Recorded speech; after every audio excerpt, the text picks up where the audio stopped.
Heads up, deadheads, and anybody who may have tie-dye somewhere deep in the back of your closet. A historic symbol of San Francisco's counterculture makes its return to the Bay Area. Recognize that bus?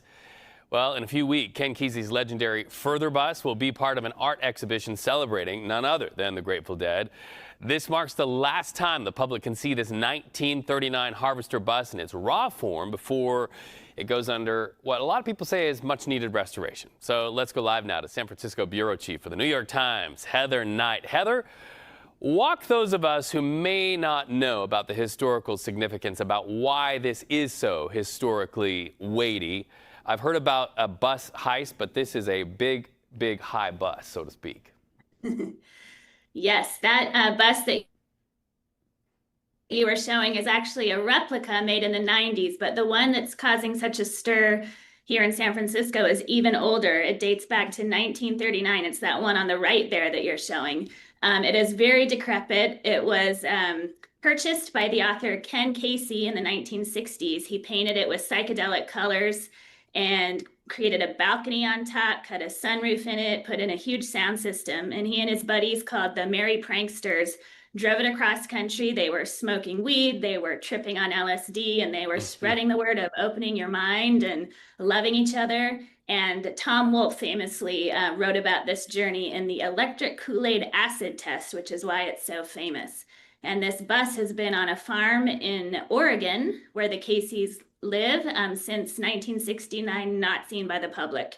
It's finally making a journey back to San Francisco for the first time in nearly 60 years, and people are super excited. Right. If only the walls, the ceiling, the floorboards, et cetera, could talk about the visions that were had inside that bus. You spoke to his son, who agreed to send that bus to San Francisco. What does he say about this? I guess you could call it a rolling renaissance of sorts. Right. Some people said it's like the Rosetta Stone of the San Francisco counterculture being discovered once again. So his son, Zane Kesey, who is now 65, Ken Kesey, has passed away. This, who you're showing now, he is super excited. It was his decision to send it back to San Francisco. He says that the country, is kind of dim and dark and depressing right now. There's so much polarization and loneliness, and he feels like this bus is a symbol of joy and color and community, and that we could really use it right now. I told everybody to look for tie-dye in there. You see it right there on your screen. So let's project in the future without any substances to next month. What can people expect at this event?